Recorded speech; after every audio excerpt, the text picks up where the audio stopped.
میرے پاس اس کے قتل کا کوئی جواز نہیں تھا، اس کے باوجود میں نے اسے گولی مار دی تھی اور عدالت میں سر جھکائے کھڑی تھی۔ نہ جانے کتنے طنز آمیز اور زہر آلود باتیں اور نگاہیں میری طرف مرکوز تھیں۔ میرے خلاف انتہائی بھیانک لیکن سچی گواہیاں دی جا رہی تھیں۔ یہ ایک ایسی خونی عورت ہے جس نے اپنے چہرے پر معصومیت کا خول چڑھا رکھا ہے۔ یہ اپنے آپ کو لاشعوری طور پر غیر حاضر رکھنے کا ڈرامہ کر رہی ہے۔ یہ چاہتی ہے کہ اسے نفسیاتی مریضہ سمجھا جائے، لیکن حقیقت یہ ہے کہ یہ عورت کے روپ میں ایک درندہ ہے۔ اس قسم کی اور بھی بہت سی باتیں ہو رہی تھیں اور میں ان باتوں کے طوفان میں گھرتی چلی جا رہی تھی۔ میری اس کہانی کی ابتدا بھی ایک ایسی ہی طوفانی بارش میں ہوئی تھی۔ میں اور انجم، میرا شوہر، لاہور سے نیشنل وے کے ذریعے اسلام آباد جا رہے تھے کہ راستے میں بارش شروع ہو گئی۔ اس بارش نے راستے کے حسن کو اور بھی دل فریب کر دیا تھا۔ ہمارے پاس نئی گاڑی تھی۔ یہ گاڑی انجم نے 15-20 دن پہلے ہی خریدی تھی اور ہم اسلام آباد کی لانگ ڈرائیو پر نکل گئے تھے۔ ان دنوں زندگی بہت خوبصورت تھی۔ ہم نے محبت کی شادی کی تھی۔ ہماری شادی کو ابھی صرف 2 مہینے ہوئے تھے۔ 2 مہینے ہوتے ہی کیا ہیں، خوشیوں کے لمحے تو ویسے بھی اتنے تیز رفتار ہوتے ہیں کہ پوری طرح گرفت میں بھی نہیں آتے، اور پھر ہمارے لیے ان لمحوں کی خوشیوں کی کوئی انتہا نہیں تھی۔ ہمیں شاید سب کچھ مل گیا تھا۔ انجم کا اپنا کاروبار تھا، اچھا خاصا چلتا ہوا۔ وہ ایک طرح دار نوجوان تھا۔ نہ جانے کتنی لڑکیوں نے اسے اپنے من مندر میں سجا رکھا ہوگا، لیکن اس کی نگاہ انتخاب مجھ پر پڑی تھی، اور وہ بھی کچھ اس طرح کہ بس میرا ہی ہو کر رہ گیا۔ انجم اگر طرح دار اور دلکش نوجوان تھا تو میں بھی کسی سے کم نہیں تھی۔ طویل قامت، گورا رنگ، سیاہ خوبصورت آنکھیں، لمبے بال۔ غرض ہم دونوں ایسے تھے کہ جب ایک دوسرے کے ہاتھ میں ہاتھ ڈالتے اور چلتے تو لوگ اس جوڑے کی بے حد تعریف کرنے لگتے، اور شاید یہی وہ نگاہیں تھیں جنہوں نے ہمیں برباد کر کے رکھ دیا۔ ہم موسم محبت اور خوبصورت سفر سے لطف اندوز ہوتے چلے جا رہے تھے کہ اچانک گاڑی ہچکولے لے کر رک گئی۔ او گاڈ، یہ کیا ہو گیا؟ انجم پریشانی سے بولا۔ اس وقت بارش بھی اپنے عروج پر تھی اور آس پاس کوئی ایسا دکھائی بھی نہیں دے رہا تھا جو اس نازک وقت پر ہماری مدد کر سکتا۔ انجم، یہ کیا ہو گیا؟ خدا جانے۔ انجم کے لہجے میں تفتیش تھی۔ رات ہوتی جا رہی ہے اور ہم ابھی بھی اپنی منزل سے بہت دور ہیں۔ بارش بھی رکنے کا نام نہیں لے رہی، میں نے کہا، اور آس پاس کوئی آبادی بھی نہیں۔ دعا کرو کہ ہم اس مصیبت سے نکل جائیں۔ ہم گاڑی سے اتر کر جا بھی نہیں سکتے تھے، اس لیے گاڑی میں ہی دب کے بیٹھے رہے۔ اس وقت انجم نے میری تسلی کے لیے بہت پیار سے میرا ہاتھ تھام رکھا تھا۔ اچانک ایک لینڈ کروزر ہماری گاڑی کے برابر آ کر رک گئی۔ کھڑکی کا شیشہ نیچے گرا اور ایک آدمی نے اپنا سر نکال کر پوچھا، کوئی پرابلم؟ جی ہاں، گاڑی اچانک خراب ہو گئی ہے، انجم نے بتایا۔ ہم اسلام آباد جا رہے ہیں۔ اسلام آباد تو ابھی بہت دور ہے، اس نے کہا، اور یہاں آس پاس کوئی آبادی بھی نہیں۔ اگر مناسب سمجھیں تو میری گاڑی میں آ جائیں۔ اس کے علاوہ ہمارے پاس اور کوئی راستہ نہیں تھا۔ ہم نے اپنی گاڑی کو وہیں چھوڑا اور بارش میں بھیگتے ہوئے اس کی گاڑی میں جا بیٹھے۔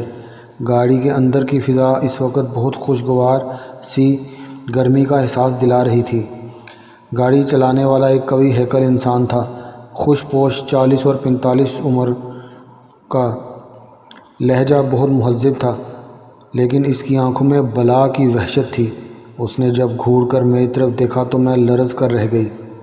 آپ کا بہت بہت شکریہ، انجم نے کہا، ورنہ ہم تو اسی گاڑی میں بیٹھے بیٹھے اکڑ جاتے۔ موسم اسی کا نام ہے، وہ ہنس کر بولا۔ اس کے مزاج کا پتہ نہیں چلتا تھا۔ ویسے مجھے ایاز کہتے ہیں اور میں انجم ہوں، اور یہ میری وائف زیبا ہیں۔ میں آپ دونوں کو اپنی حویلی کی طرف لے جا رہا ہوں، اس نے کہا۔ ویسے تو میرے مستقل رہائش لاہور میں ہے، لیکن کبھی کبھی اپنی زمینوں کی دیکھ بھال کے لیے اس طرف آ جایا کرتا ہوں۔ تو یہ کہیں کہ آپ زمیندار قسم کی چیز ہیں، انجم نے کہا۔ جی ایسا ہی سمجھ لیں، ایاز زور سے ہنس پڑا۔ کچھ دیر کی ڈرائیو کے بعد گاڑی کسی حویلی کے پھاٹک میں داخل ہو گئی۔ خاصا جاگیردارانہ ماحول تھا۔ کئی ملازم لپکتے ہوئے آ گئے۔ ہم دونوں کو ایک خوبصورت ڈرائنگ روم میں پہنچا دیا گیا تھا، جبکہ وہ شخص حویلی کے اندر چلا گیا۔ کچھ دیر کے بعد ایک ملازم گرما گرم کافی اور کھانے پینے کی بہت سی چیزیں لے کر آ گیا۔ اس وقت یہ چیزیں ہمارے لیے کسی نعمت سے کم ثابت نہیں ہوئی تھیں۔ بارش تو اب رک گئی تھی، لیکن رات ہو گئی تھی اور ہماری گاڑی خراب پڑی تھی، اس لیے ہم فوری طور پر وہاں سے روانہ نہیں ہو سکتے تھے۔ رات تقریباً 9 بجے ایاز سے پھر ملاقات ہوئی۔ یہ ملاقات کھانے کی میز پر ہوئی۔ اس وقت بھی مجھے اس کی نگاہوں سے خوف محسوس ہو رہا تھا، اور وہ اس انداز سے مجھے دیکھ رہا تھا جیسے آنکھوں میں میرا آپریشن کر رہا ہو۔ لیکن کبھی ان سے اتنا خوف اور کراہیت محسوس نہیں ہوئی۔ نہ جانے کس قسم کی نگاہیں تھیں اس کی۔ میرے خیال میں کہ اس وقت انجم نے بھی میری بے چینی محسوس کر لی تھی، اسی لیے اس نے میرا ہاتھ اپنے ہاتھ پر رکھ دیا۔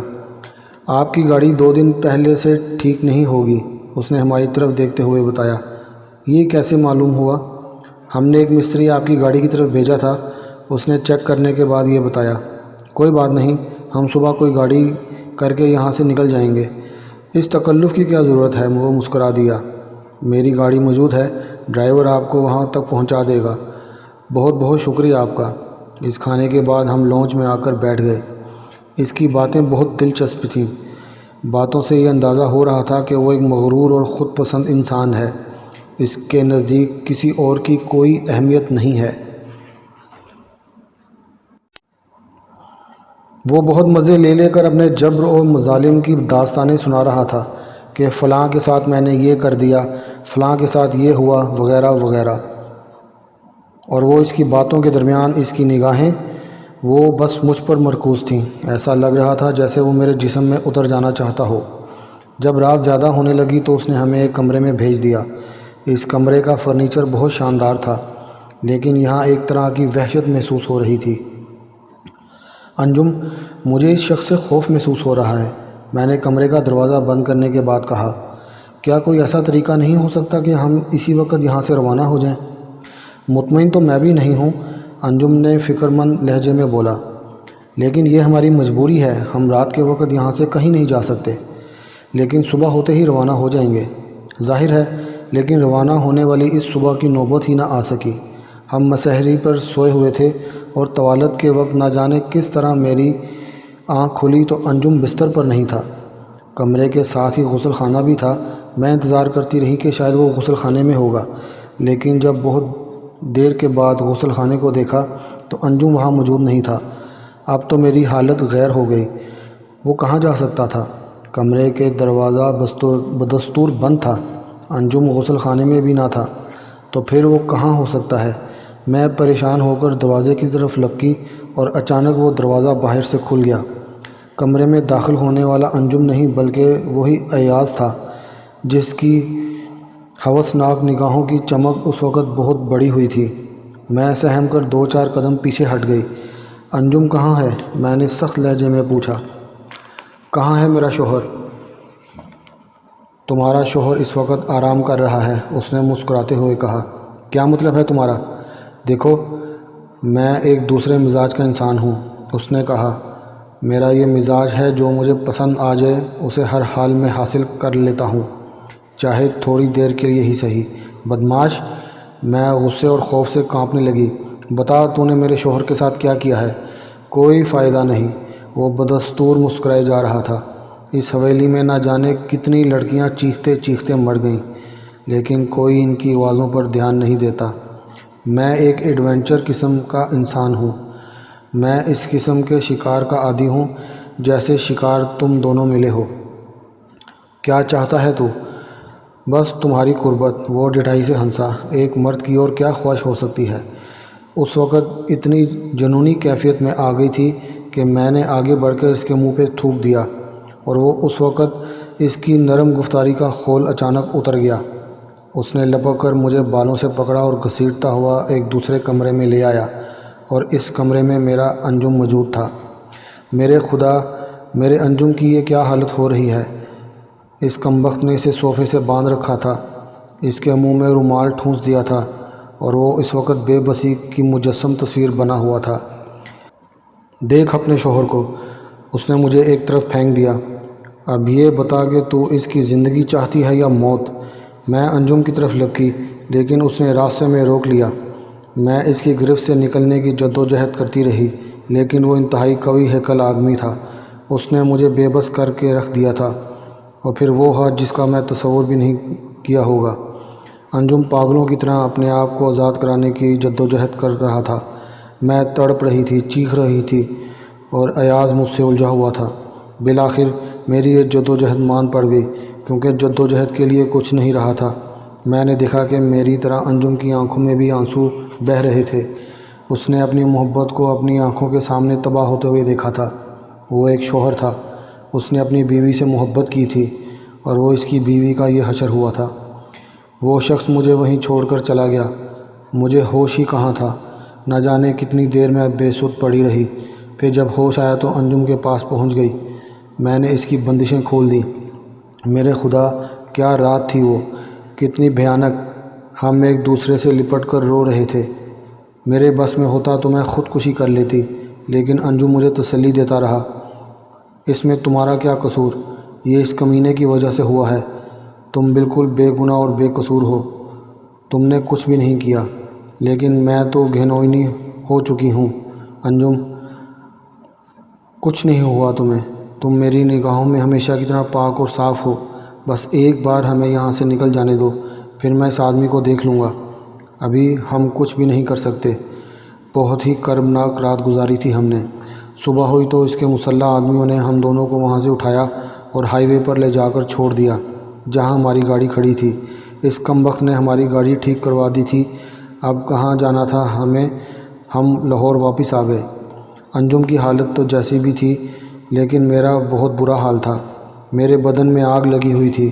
اگر وہ شخص میرے سامنے ہوتا تو میں اسی وقت اس کا خون کر دیتی۔ میں نے اپنے آپ کو ایک کمرے میں بند کر لیا، ہر وقت روتی رہتی۔ اس کی گھنونی نگاہیں میرے بدن میں پیوست ہو کر رہ گئی تھیں۔ اس کا گھنونا لمس مجھے محسوس ہوتا رہتا تھا۔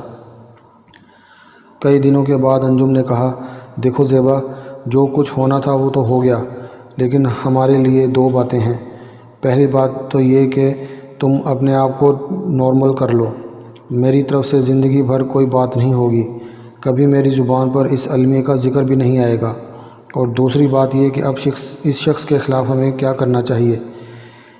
اس کے لیے بھی دو راستے ہیں، میں نے کہا۔ یا تو ہم اس کیس کو عدالت میں لے کر جائیں، اس کے خلاف رپورٹ درج کروائیں، یا پھر خاموشی سے اپنے طور پر اس ذلت کا انتقام لیں۔ تم مجھ سے بھول جانے کی بات مت کرنا، میں بھول ہی نہیں سکتی اور نہ ہی کسی قیمت پر اسے معاف کروں گی۔ اوکے، انجم نے کہا، یہ کیس پولیس میں دینے کا کوئی فائدہ نہیں، سوائے اس کے کہ ہمیں بدنامی مول لینا پڑے گی۔ ہمیں اس شخص سے اپنی اس ذلت کا بدلہ لینا ہے، اور یہ کیسے لینا ہے یہ ہمیں سوچنا ہوگا۔ ہم اس کو مارنے کے لیے کرائے کے کسی قاتل کو ہائر کر لیتے ہیں۔ ایسی اسکیم سے کوئی فائدہ نہیں۔ ہمیں جو کچھ کرنا ہے وہ بہت خاموشی سے کرنا ہے، انجم نے کہا، لیکن اس سے پہلے تم نارمل ہو جاؤ۔ تم اپنے آپ کو سنبھال لو گی تو پھر مجھے حوصلہ ملے گا اور میں کوئی قدم اٹھانے کا سوچوں گا۔ میں نارمل تو خیر کیا ہوتی، لیکن اپنے آپ کو کسی حد تک سنبھال لیا، صرف انجم کی تسلی اور اس کے اطمینان کے لیے۔ ویسے اس شخص کے ظرف کو دیکھ کر میں بہت حیران ہوا کرتی تھی، اس کی پیشانی پر بل تک بھی نہیں آیا تھا۔ ایک دن میرے پاس میری پرانی بوا آ گئی۔ کسی زمانے میں انہوں نے مجھے قرآن شریف پڑھایا تھا۔ بہت ہی صابر قسم کی عورت تھیں، بہت نیک، جن سے باتیں کر کے بہت سکون ملتا تھا۔ اب تو انہوں نے میرے پاس آنا چھوڑ ہی دیا تھا، لیکن کبھی کبھی میری خیریت معلوم کرنے کے لیے آ جایا کرتی تھیں۔ میں بھی انہیں اپنی ماں کا درجہ دیا کرتی تھی۔ ایک دفعہ وہ آئیں تو بہت پریشان سی تھیں۔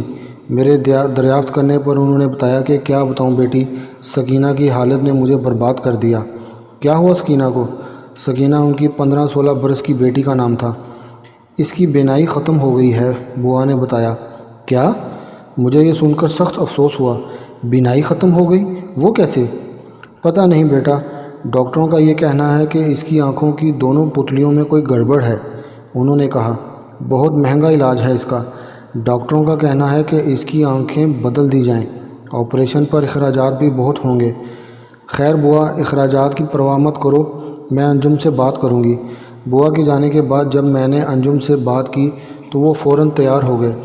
ہاں زیبا، یہ بہت نیکی کا کام ہے، ہم اس طرح کے اخراجات برداشت کریں گے۔ ہو سکتا ہے کہ اسی طرح ہمیں سکون مل جائے۔ کئی دنوں کے بعد انجم نے کوئی خبر اچھی سنائی۔ زیبا، میں نے اس آدمی کا پتہ چلا لیا ہے، اس کمبخت کا نام ایاز ہے۔ اس کے بارے میں معلوم ہوا ہے کہ وہ ایک ظالم اور درندہ صفت انسان ہے۔ یہ تو خیر ہم دیکھ ہی چکے ہیں، اس کے آنے جانے کے راستوں کا پتہ چل گیا ہے۔ انجم نے کہا، یہ بھی معلوم ہو گیا ہے کہ وہ کس وقت اور کن راستوں سے کہاں جاتا ہے۔ اس کا مطلب یہ ہوا کہ ہمارا کام آسان ہو گیا ہے۔ ہاں، آسان تو ہو گیا ہے، لیکن ابھی بھی بہت ہوشیاری کی ضرورت ہے۔ ہم دونوں نے اپنے اپنے طور پر سوچ بچار کرنے کے بعد یہ فیصلہ کیا کہ اس کام کو کسی اور کو شریک نہیں کرنا چاہیے۔ اب شاید ہمارا یہی کام رہ گیا تھا کہ ہم اس کو ٹھکانے لگانے کی پلاننگ کرتے رہیں، لیکن ہماری اس ساری پلاننگ میں ایک جھول تھا جو کہ ساری دھڑی کی دھڑی رہ گئی۔ ایک صبح انجم بہت بکلایا ہوا میرے پاس آیا۔ اس کے ہاتھ میں صبح کا اخبار تھا۔ زیبا، بہت برا ہوا۔ کیوں، کیا ہو گیا؟ یہ دیکھو، اس کمبخت کا ایکسیڈنٹ ہو گیا ہے۔ انجم نے اخبار میری طرف بڑھا دیا۔ اس کی لینڈ کروزر تباہ ہو گئی ہے، بہت زخمی حالت میں اسے ہسپتال پہنچا دیا گیا ہے۔ میں نے اخبار اس کے ہاتھ سے جھپٹ لیا۔ وہ سچی خبر تھی، ایاز بہت ہی شدید زخمی حالت میں ہسپتال پہنچا تھا اور کسی بھی وقت اس کی موت واقع ہونے والی تھی۔ یہ تو کوئی بات نہیں ہوئی، اس خبر نے مجھے وحشت زدہ کر دیا۔ وہ اس طرح نہیں مر سکتا، ہمیں اس سے انتقام لینا ہوگا۔ قدرت نے اس سے انتقام لے لیا ہے، اس کی زندگی کی امید نہیں ہے۔ انجم نے کہا، مجھے ہسپتال جانا ہے۔ میں باولی ہوئی جا رہی تھی۔ اگر وہ زندہ ہے تو میں اپنے ہاتھوں سے اس کا گلا گھونٹ لوں گی۔ نہیں زیبا، اس تک رسائی ممکن نہیں، وہ اس وقت سخت نگرانی میں ہوگا۔ کچھ بھی ہو، کم از کم اتنا ہو جائے کہ میں اس کے چہرے پر تھوک سکوں۔ انجم میری کیفیت کو سمجھ رہا تھا، اس لیے اس نے پھر کچھ نہیں کہا اور مجھے لے کر ہاسپٹل آ گیا، لیکن ہمیں دیر ہو چکی تھی۔ ہمارے پہنچنے سے پہلے وہ مر چکا تھا اور اب اس کو دیکھنے کا کوئی فائدہ نہیں تھا، اس لیے ہمیں ایک خلش لے کر گھر واپس آ گئے۔ دوسری صبح ایک اور چونکا دینے والی خبر پڑھنے کو ملی، اور اسی خبر نے میری زندگی کو ایک بہت بڑے امتحان میں مبتلا کر دیا۔ خبر یہ تھی کہ ایاز نے اپنی آنکھیں عطیہ کے طور پر کسی کو دے دی ہیں، اور خبر کے مطابق اس کی موت سے چند لمحے پہلے اس کی آنکھیں جس کو لگائی گئی تھیں، اس کا آپریشن کامیاب رہا۔ اس آپریشن کے لیے شہر کے چند مخیر حضرات نے اس غریب عورت کی مدد کی تھی، اور اس کی آنکھیں کس کو ملی تھیں؟ میری بوا کی بچی سکینہ کو۔ اخبار میں سکینہ اور بوا کے پورے حالات بھی تھے، سکینہ کی تصویر بھی شائع ہوئی تھی۔ میں اپنا سر تھام کر رہ گئی۔ میرے خدا، یہ سب کیا تھا؟ یہ کیسا تماشا ہوا میرے ساتھ؟ اس کمبخت کی آنکھیں زندہ ہیں، اور وہ زندہ آنکھیں بھی اسے لگا دی گئی تھیں جسے میں اچھی طرح جانتی تھی، جو میری بوا کی بیٹی تھی۔ خدایا، اب میں کیا کروں؟ انجم بھی میری کیفیت کو سمجھ رہا تھا۔ وہ جانتا تھا کہ اس عجیب و غریب حادثے نے مجھے پاگل پن کی حد تک پہنچا دیا ہے، اس لیے اس نے میرے سامنے ایک تجویز پیش کی۔ زیبا، میرا خیال ہے کہ ہمیں لاہور سے کراچی چلے جانا چاہیے، اپنے ماموں کے پاس۔ اس طرح تمہارا دل بھی بہل جائے گا۔ میں خود بھی کچھ دنوں کے لیے کہیں جانا چاہتی ہوں، اس لیے رضامند ظاہر کر دی۔ ہم تقریباً 2 ماہ کراچی میں رہے، ایک نیا ماحول، نئے لوگ، نئی زندگی۔ انجم نے جی جان سے میری دلجوئی بھی کی۔ وہ مجھے پورے شہر کی سیر کراتا رہا۔ سچ یہ ہے کہ کراچی میں قیام کے دوران بڑی حد تک میں اپنے آپ کو سنبھال لیا تھا۔ 2 مہینے کے بعد ہم کراچی آ گئے۔ پھر ایک دن جب انجم اپنے دفتر میں گئے ہوئے تھے کہ بوا اپنی بیٹی سکینہ کو لے کر میرے پاس آ گئیں۔ سکینہ کو میں نے بہت دنوں کے بعد دیکھا تھا، وہ اچھی خاصی جوان ہو چکی تھی۔ سکینہ نے مجھے بہت ادب سے سلام کیا، اور اس کی آنکھیں میرے پورے وجود کو ٹٹولنے لگی۔ وہی آنکھیں، وہی انداز، وہی آنکھوں میں مکاری، بے رحمی اور ہوس بھری ہوئی۔ ایاز میرے سامنے آ کر کھڑا ہو گیا تھا۔ یہ وہی آنکھیں تھیں جس سے اس نے پہلی بار مجھے دیکھا تھا، میرے سراپے پر نظر ڈالی تھی۔ یہ وہی تھا جو سکینہ بن کر میرے پاس آیا تھا۔ اس کی نگاہیں بالکل اسی طرح مجھے دیکھ رہی تھیں۔ میں نے زور زور سے اپنے سر کو جھٹکا۔ میں ان خیالات کو دور پھینکنے کی کوشش کر رہی تھی، لیکن یہ خیالات میرے دامن سے لپٹے جا رہے تھے، لپٹتے چلے جا رہے تھے۔ سکینہ میری حالت کو دیکھ رہی تھی، ایاز دیکھ رہا تھا مجھ کو۔ وہ سکینہ نہیں تھی، وہ ایاز تھا، وہ ظالم، وہ وحشی انسان جس نے مجھے تباہ کر دیا۔ مجھے اسی سے تو انتقام لینا تھا، اور ابھی وہ مرا کہاں تھا؟ وہ اپنی آنکھوں کے ساتھ زندہ تھا، اور اب اسے زندہ نہیں رہنا چاہیے تھا۔ ایسی آنکھیں رکھنے والے کا مر جانا ہی بہتر ہے۔ نہ جانے میری کیا کیفیت تھی، میں بیان نہیں کر سکتی، اور میں اس وقت بھی بیان نہیں کر سکتی جب جیل کی کوٹری میں بیٹھ کر یہ کہانی لکھ رہی ہوں۔ میں نے پسٹل سے سکینہ کا خون کر دیا، پاگلوں کی طرح اس کے سینے میں گولیاں اتارتی چلی گئی۔ میں اس وقت کی کیفیت بیان نہیں کر سکتی، اور اسی لیے جب عدالت نے مجھ سے پوچھا جا رہا تھا کہ میں نے ایک بے گناہ کا خون کیوں کر دیا، تو میرے پاس اس کا کوئی جواب نہیں تھا۔ میں اگر بتاتی تو کوئی میری بات کا یقین کرتا کیا؟ کس کو یقین ہوتا کہ میں نے سکینہ کو نہیں مارا، بلکہ ایک ظالم اور خونخوار درندے ایاز کا خون کیا ہے؟ کون یقین کرے گا سوائے انجم کے؟ میں اپنی قید برداشت کر رہی ہوں۔ خدا جانے جب یہاں سے نکلوں گی تو میرے احساسات کیا ہوں گے۔